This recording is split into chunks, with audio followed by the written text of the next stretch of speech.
Alright YouTubers, how you diddling? This is the Disposalist, and in this video I'm going to talk about choosing your weapons.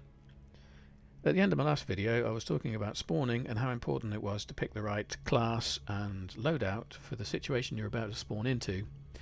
But I'm just going to talk about choosing weapons in this video. There's an awful lot of underlying mechanics and details and characteristics of weapons, as you can imagine, in a first-person shooter. So I'm just going to cover that in this video and talk more about gadgets and overall loadouts and class choices in another. So we're looking at the customize screen for the assault infantry class, but just to back off a little to show you that that is available for all classes, including the tanker, the cavalry and the pilot. A lot of people miss this to begin with because in game these are limited resources and are spawned upon really quite quickly. As soon as they appear, you might well miss the fact that if you single click on those, the customize menu becomes available for them just as it does for infantry. But we'll go into that later, and for now we are going to look at the infantry classes. So I'm going to use the medic customize screen to continue.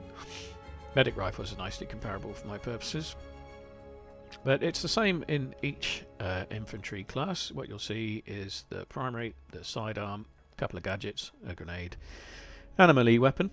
Within the primaries there'll be 5 basic weapons, each having 3 variants, and there's a rank 10 weapon, a weapon awarded at rank 10 in that class, and there are 2, now we have downloadable content, DLC they shall not pass, there are 2 additional weapons gained by doing missions. I'm going to talk about the basic ones though, and the variant system. The panel over here has a description and some useful information for comparing weapons. The description there is actually very useful. It says the Cherogoti Trench has improved accuracy when hip firing. If we compare that to the optical, it says this has improved aimed accuracy and the factory regains accuracy more quickly.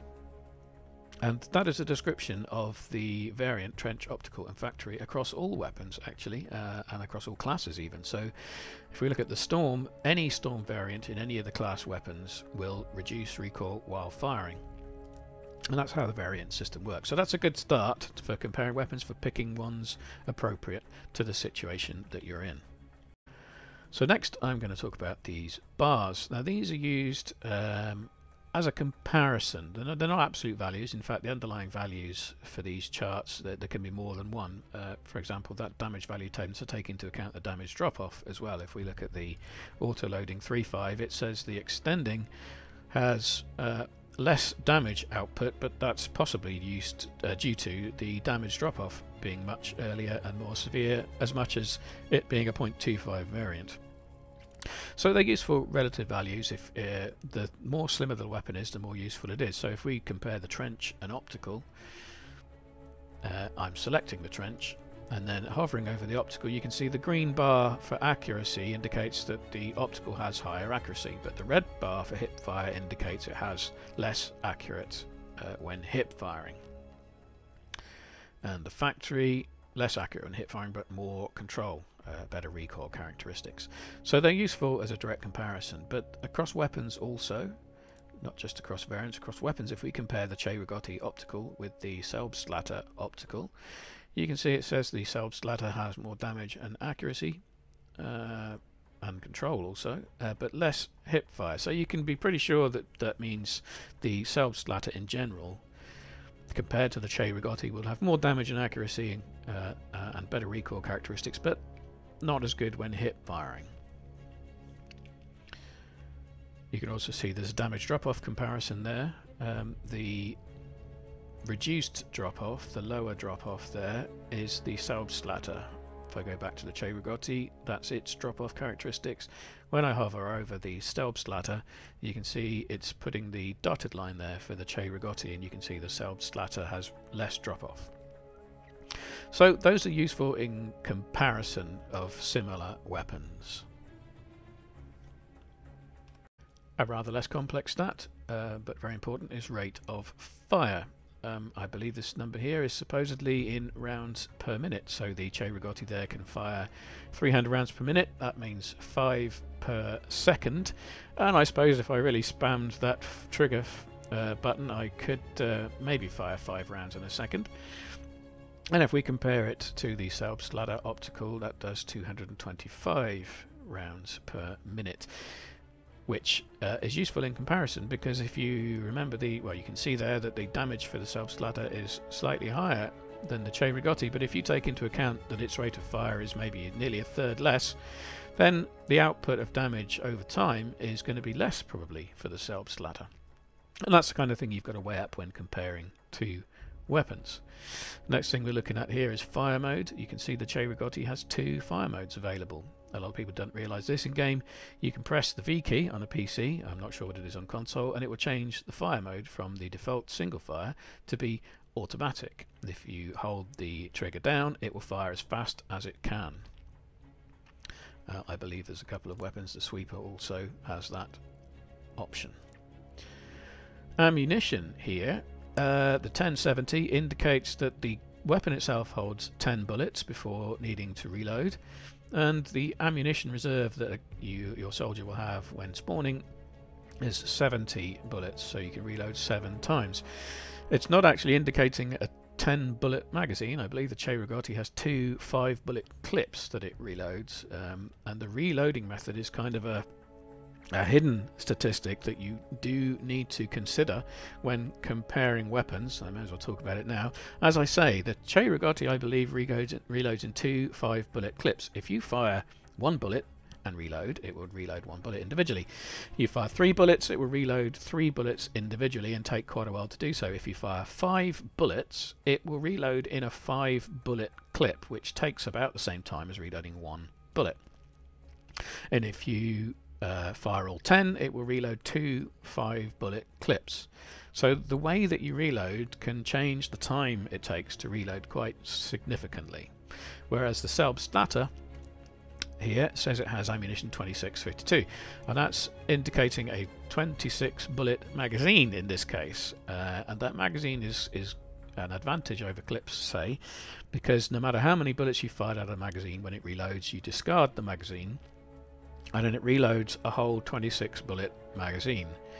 There's actually some magic in the game where if you fire a few bullets and reload the whole magazine, it doesn't actually throw away the ammunition in the magazine. It magically retains however many bullets you had. But the reload, the important part, the reload time, is simply how long it takes to swap out the magazine, no matter how many bullets you've fired. So that's an advantage of magazine guns over others. For example, this rank 10 Subsladder factory has 1 single 5-clip reload, which is not very fast. So although its characteristics can be much better than some of the other rifles, its reload is really quite limiting. You have to take cover and take some time to reload. So again, another thing you have to think about when comparing guns. The last thing that I briefly mentioned when talking about damage is damage drop-off. This chart here indicates that it would be nice if it had some absolute figures. It doesn't, but it indicates that the damage level at about 35 meters here, 30-35 meters, will drop off to about 2/3 of its original output. And different weapons have different characteristics. You can see the Subsladder here does not drop off as much over distance. And the 1907 has a large drop-off at a shorter distance. So again, something to compare, something to consider when comparing weapons. Also available for every single gun are further customizations, further options via this cog settings button. We're into a modify screen. We've got a nice 3D view of the weapon, which we can move around ourselves. And every single weapon you can change the sights on. It varies depending upon the weapon. For these infantry medic guns, we can choose buckhorn sights. So you can see it's actually changing that in the 3D model. You're changing from the default sights, which are realistic for the weapon, I believe, to buckhorn sights, which are generally smaller, less interfering perhaps with your view, and maybe that's a way also of having all of the weapons have a similar sights. I don't particularly like them, so I tend to leave the iron sights as they are, but it's, as I say, it'd be a good way for having every weapon sight in a similar manner. An awesome option for weapons in Battlefield 1. Every single one, you can change the magnification on, and you will find which you prefer by trying them out. I prefer to have some magnification, even for these infantry weapons, to have some magnification on. Some people prefer it to make no difference to their screen or whatsoever. With 1x magnification, when you aim down the sights, it doesn't actually zoom in at all when you're looking. It simply gives you better accuracy because you're using the sights. So that's pretty much up to you. You might want to try them out and see what level of magnification works for you. A lot of weapons have a bayonet available. That's the only barrel adjustment you can make. You either have a bayonet or you don't. This does actually make an underlying effect to your weapon. It will decrease the amount of time very slightly it takes for you to bring up your weapon to view down the sights after you've been running, and it also affects the recoil characteristics adversely. It's not huge, but it does make a difference. I tend not to have the bayonet fitted. I don't use it very much, so I don't want it adversely affecting the characteristics of my gun. Visuals, not particularly important. You can choose a skin if you've gained one from a battle pack or some other way. It does actually change the way the weapon looks in game, and one or two skins are quite bright and shiny and can be detracting, I find. They can interfere with you looking down the sights. You have a nice big shiny bit on your gun there. I prefer to keep my visuals quite simple. I'm just going to briefly run through some other modifications. Sidearms, you can change the magnification between 1 to 2 times. The magnification you choose interacts with all sorts of other measures. You might want to check out my aiming settings video that explains that in some degree. And some other modifications available. You can see there's a recoil direction available with submachine guns. This is also with light machine guns for the support class. The direction you move your thumbstick or your mouse when you're compensating for your gun raising your sights while you are in automatic firing mode. You might find that you move your mouse slightly to the right naturally or to the left, or you might move your thumbstick on your controller slightly to the right or to the left when compensating, and DICE have very nicely made it so you can alter the direction of your recoil, and so that compensation will feel much more natural. Other changes, if we look at the optics, see the optic change here is not buckhorn against iron sights. You've got AA sights, which I think they're actually very nice. They give you a different view. Your target, if it moves down, you still tend to be able to see it. I think it's just much more open sights. Some people don't like them. Oh, I should note that telescopic variations have magnifications available from between 2.5 and 4, and the optics obviously are different because we're talking about what you see when you're looking through the scope here, not looking over an iron sight. And obviously something like a sniper rifle, the optics magnification is available between 5 and 10 times. Similar optics to other scopes. I may have missed one or two, but you get the idea. I don't want to make this video too long. One other thing to quickly show you, which I can only do in game, is a characteristic of light machine guns and submachine guns. When you're firing them automatically, as you tend to do with these kind of weapons, they can overheat. You can see it overheats there, and then it takes a few seconds to be recocked before it can carry on firing. It jams when it overheats.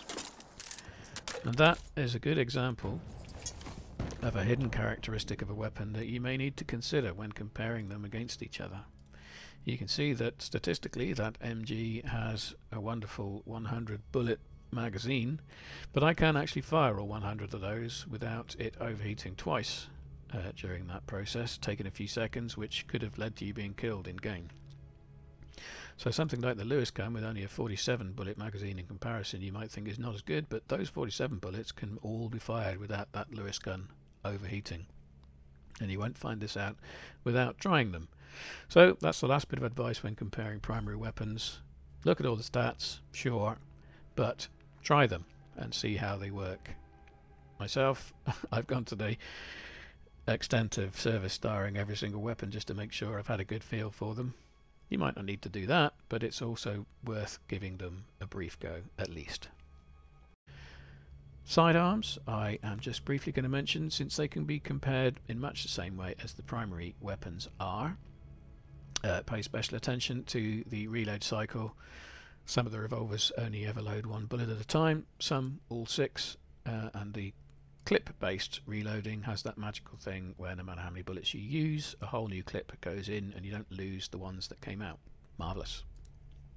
I'm just going to jump down to melee weapons. They're reasonably straightforward. It looks like there's a lot of them, but there are only actually 3 different types. You've got your knives, you've got your clubs, and you've got your hatchets.